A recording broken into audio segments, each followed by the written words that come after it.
Hi friends, happy morning. பாருங்கள், நான் இன்றைக்கி கர்நாடகா ஸ்பெஷல் ஒரு நீர் தோசை செய்கிறேன்.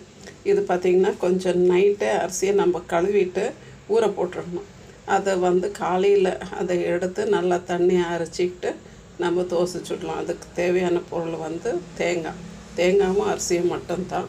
இது கூட கொஞ்சம் ஒரு அரை ஸ்பூன் சர்க்கரையும் தேவையான அளவுக்கு உப்பும் சேர்த்து இதை நல்லா நைஸாக அரைச்சிக்கிட்டு வந்துடணும். தண்ணியாக இருக்கணும்.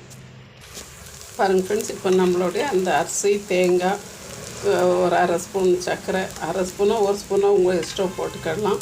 பின்ன தேவையான அளவுக்கு உப்பு போட்டு அரைச்சாச்சு. தேவைப்பட்டால் கொஞ்சம் சீரகம் கூட தூவிக்கலாம். இதை அரைச்சிட்டு உடனே சுட்டுறலாம். புளிக்கணுன்றது அவசியம் இல்லை. பாருங்கள் ஃப்ரெண்ட்ஸ், நம்மளுடைய தோசை இந்த நம்ம ரவை தோசை ஊற்றுறாப்புல தான் ஊற்றணும். இதுக்கு இவ்வளோ தண்ணியாக இருக்கும். நம்ம எண்ணெயெல்லாம் ஆட் பண்ண தேவையில்லை. இவ்வளோ தான். இது ரொம்ப டேஸ்டியாக இருக்கும்.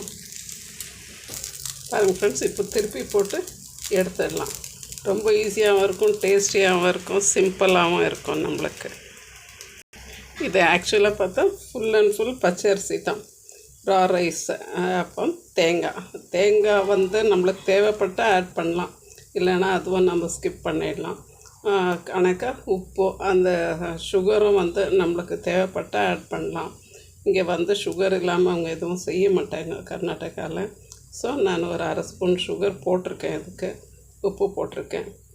சீரகமும் வேணும்னாக்கா போடலாம். நான் இன்றைக்கி சீரகம் போட்டல.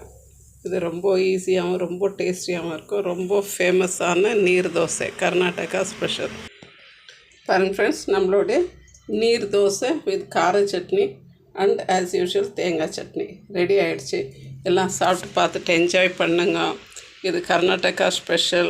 ப்ளீஸ் ஷேர் பண்ணுங்கள், லைக் பண்ணுங்கள், சப்ஸ்கிரைப் பண்ணுங்கள் ஃப்ரெண்ட்ஸ். இது all to all channel. Thank you for வாட்சிங் ஃப்ரெண்ட்ஸ்.